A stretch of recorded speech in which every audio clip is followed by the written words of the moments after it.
I think this gut-brain axis was realized first by the film industry rather than us, because this was the title tagline for the movie Motion Se Emotion Tak.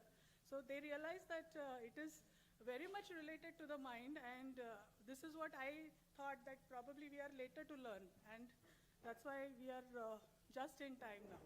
So when we are talking about gut-brain axis, this is what I'm going to discuss: microbial endocrinology, and what is psychobiotics, what is gut sensing, how gut acts as an endocrine organ, then what is the role of this in the health and disease, and gastrointestinal hormones, their targets, how stress works on this, and what is the importance, therapeutic implications, and mind health as an adjunct therapy, because my area of interest lies in mind health, and how mind is linked with gut is what is the second thing.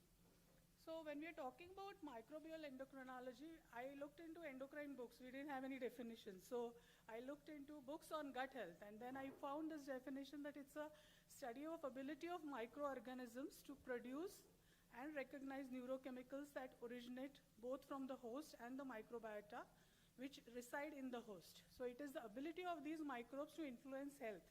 Now health in both psychological aspects and physical aspects. And brain and behavior can be modulated by these organisms, and it depends on what food you have ingested. So I remember my grandparents telling me that we are what you eat. So you eat the right thing, you become that way. And that is how the microbes change you. So neurochemicals produced by the microbiota in the gut have two pathways. So they act either through the portal circulation, or they work on the enteric nervous system. So they would affect either the nerves or the hormones in the blood. So portal system is also a carrier of these hormones. So there is an alteration of behavior and cognition with food preferences and appetite, which in turn affect the gut microbiota. So microbial endocrinology affects the behavior and vice versa. It's a bidirectional activity. So that is why you see that in our oldies, when they are constipated, they are very disturbed. Even if they are having loose motions all the time, they are very panicky. So gut has a lot of role with behavior. And why is it so? You can see this chain of events, that the food is the responsible factor. So food-derived chemicals will cause XYZ type of microbiota in the gut, which will be taken into the circulation, which will act on the brain. Then similarly, the enteric nervous system will be connected to the brain through the vagus, and this is how the brain gets affected with what you eat. And that is how your behavior is decided. Now, which behavior is important? The food eating behavior, those food choices. Why I want to eat pizzas, why I want to eat only Maggi is because my microbes tell me to do so. So this is how your behavior changes. And what happens in disease? Now, any disease is a stress. So in stress, what happens? This whole pathway is overstimulated. And then in stress, you see that appetite either goes down or it goes up, or it can be unregulated, and food choices go for a toss in illness. Why is this so? Because all these pathways come into picture where the nerves are getting affected, especially the splanchnic nerves. And this is how the gut microbiota changes in disease. So when I'm stressed, my cortisol is high and my microbes are different than when I'm healthy. So actually, there is a new definition of health, that the number of healthy microbiota in my gut decides how healthy I am. So I need to have microbiota in plenty, but I need to have more healthy than the unhealthy ones. So this is what is the concept of health. So importance lies in emotions and the microbes. And emotions and microbes both affect the endocrine system very drastically and the behavior, and that is how disease is caused. So why it is important in diabetes? Because diabetes is most commonly affected and causative disorders, and it's true for all non-communicable diseases. So this is the whole pathway, that microbiology affects neurobiology, which affects disease pathogenesis and homeostasis and causes allostasis, so disease. So this is how normal person gets disease. So whenever you're ill, your tummy is upset because all these microbes are changed.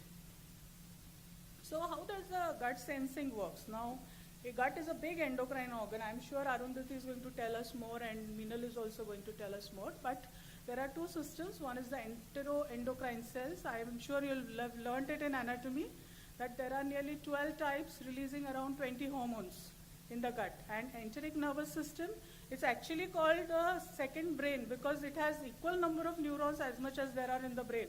But we really do not understand the enteric nervous system to that extent as we would otherwise see. And how does it impact behavior? All these behaviors, the satiety behavior, the propulsive activity, the motions, the digestive enzymes, the nutrient transport, local blood flow, acid secretion, everything depends on this.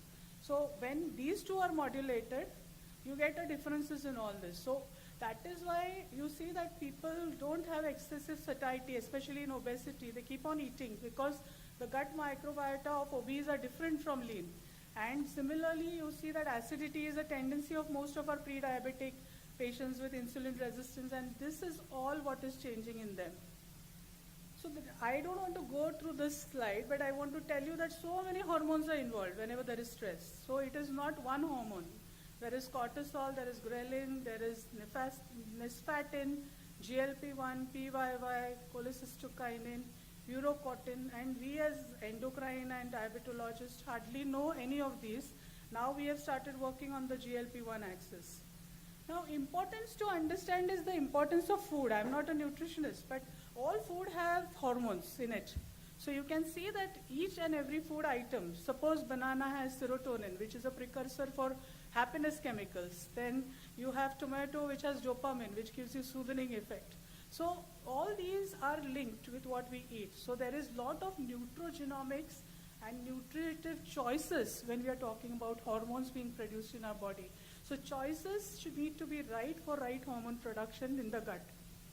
So where does gut-brain axis actually involve? So it involves in diseases like GERD, peptic ulcer, inflammatory bowel disease, IBS, and why this happens is because there is an increase in the intestinal permeability, visceral sensitivity, and alteration in the gut motility. So we see in our diabetic patients also that they have GI dysfunction, some form, dysphagia, they have acidity, they have constipation, they have loose motions, and we don't know what the cause is. And we find that just you treat them with a SSRI or something which would suppress the nervous system or the gut chemicals, and they would be fine. Even probiotics works wonder.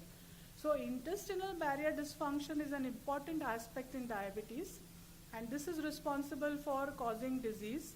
And this dysregulation is the cause for disease dysfunction. Now, irritable bowel syndrome is associated with all these dysfunctions. So I think the slide is going slowly. I just want to rush through these slides so that we have a good discussion thereafter. So whenever we are talking about the gut-brain axis being hampered by any stressors, now stress need not be psychologic. It can be metabolic, it can be immunologic, or it can be just a psychological stress. So metabolic stress is what we are now dealing with. We are dealing with sugars, dyslipidemia, hypertension, and so many stressors. And neurotransmitters, immune functions, and cytokines and motility keeps on changing. And as these change, the gut environment for the microbiota changes. So if I go into the depth of it, you will find that there are healthy microbiota, which are XYZ type of family, and there are unhealthy microbiota, and all this finally decides whether the person will remain healthy. Now, how does it affect the glucose metabolism is our primary concern.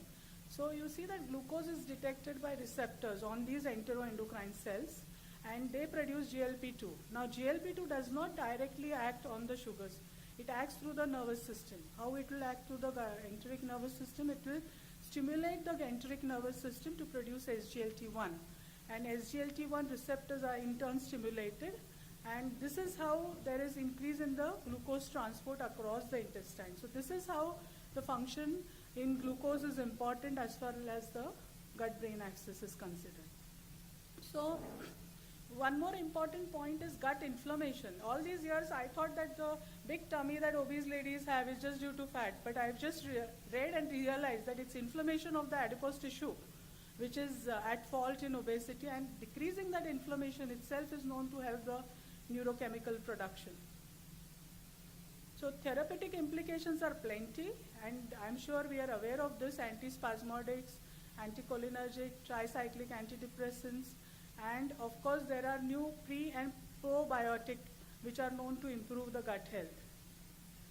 So this is known to improve the intestinal barrier, And now comes the role of adjunctive therapy. So here is my interest area where mind-body interventions come to play when we are talking about gut health and disease occurrence. So you can see that mind and gut has a huge endocrine link. This is a very complex system. And when you are talking about gut health, we are talking about mind health also. So the moment we are improving our mind health, that is the time when we should be improving the disease. So it acts like an adjuvant therapy because brain is an important part of diabetes, organ of mind, and it affects the hypothalamo-pituitary axis. So I think we have been doing, Arundhati has been a part of this. Most of you all have been a part of all our conferences that we have been doing on mind health awareness and how you improve these technologies. So we have been doing this since past 3 years as an annual event, and this has helped our understanding of mind health. We have been doing patient workshops on improvement of mind health, and it has helped them to take care of their disease as well as improvement in their understanding of disease causation. And latest in the last month, there are 3 important things which have happened for us. One is we are undergoing our fellowship program in mind-body medicine, which is due on 19th August. Secondly, Springer Nature has accepted a publication of ours, a podcast on mind-body medicine in diabetes. I think acceptance of Springer Nature for mind-body medicine use in diabetes, I think, is a milestone for us. And that implies that globally people are getting aware of this. And third important is that I've been selected as the only member from India for psychosocial aspect of diabetes, that is the ESD group. And I hope to work with all of you in this field so that we can take this ahead. And I'm sure that there is a lot of future for this whole scope in neurobehavioral endocrinology. So I think this is a brief overview, and probably we have 2 eminent ladies here who will now take us through their clinical experiences on how you handled gut-brain disorders. So thank you so much for the